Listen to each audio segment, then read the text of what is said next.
teman-teman, aku coba di sini jelasin gimana sih sebenarnya step by step sampai kita bisa jadi expert di dalam bidang data engineering ya, engineering specifically.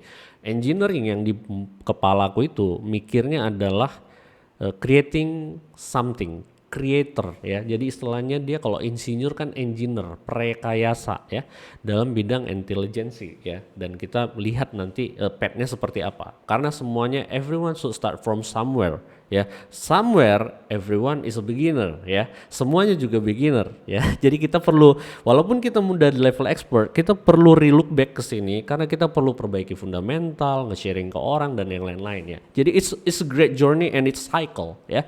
Jadi ada beginner, pemrograman Python dan database. Ya, berarti kita butuh programan. Walaupun ini dengan Python, it doesn't matter ya. Jadi setelahnya kalian punya database data konsep ya tentang programming itu sebenarnya apa sih gitu ya. Terus yang lain adalah paradigmanya seperti apa gitu ya. Terus ada functional which is digunakan untuk yang apa namanya distributed system, ada object oriented kalau misalnya kalian bikin domain modeling.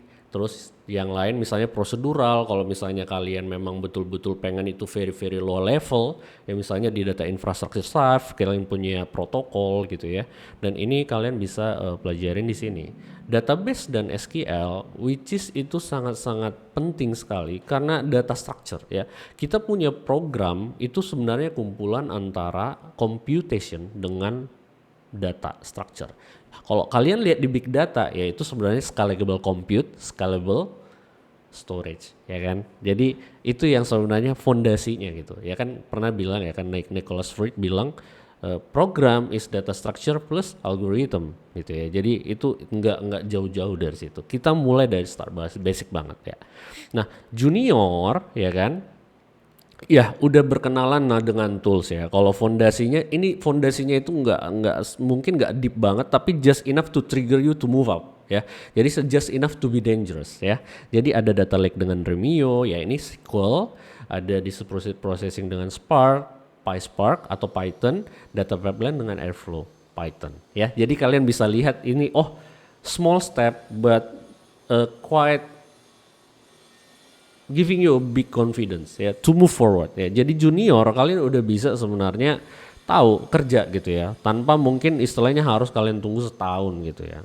Nggak masalah. Everyone start something kita ya we need to make money for feeding our family kan. Jadi kita ya nggak bisa belajar lama-lama juga. Along the way we can do that ya. Tapi hard work.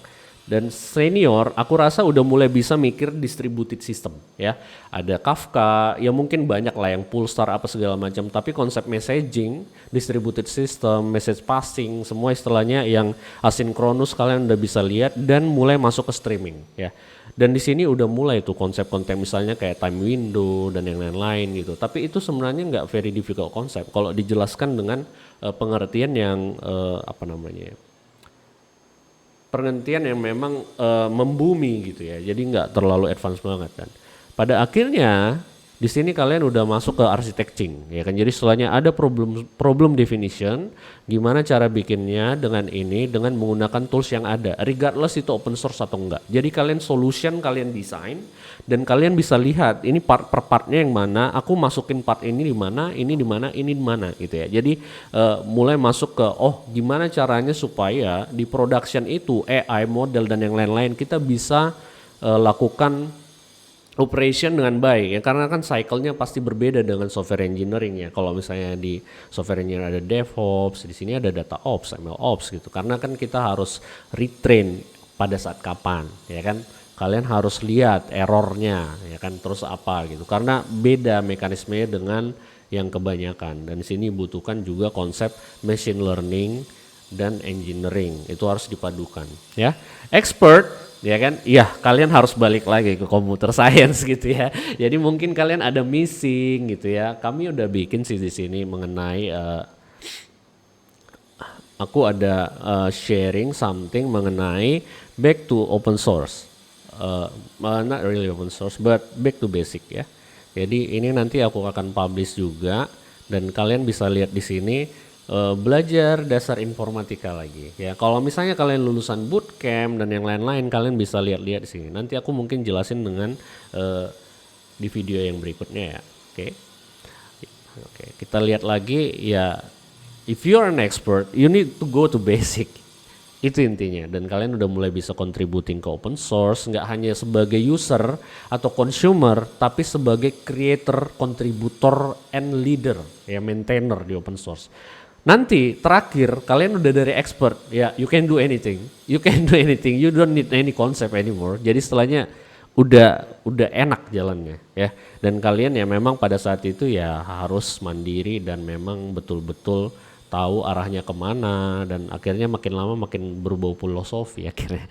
Ya itu mungkin untuk yang ini agak panjang karena jelasin kurikulum dan apa yang kami pikirkan, dan ini udah kami pikirkan dengan matang sebenarnya, gimana sih supaya nggak terlalu teoritis tapi nggak terlalu meninggalkan fundamental dan konsep-konsep ya. Nanti kita coba bahas lagi secara mendetail. See you next time.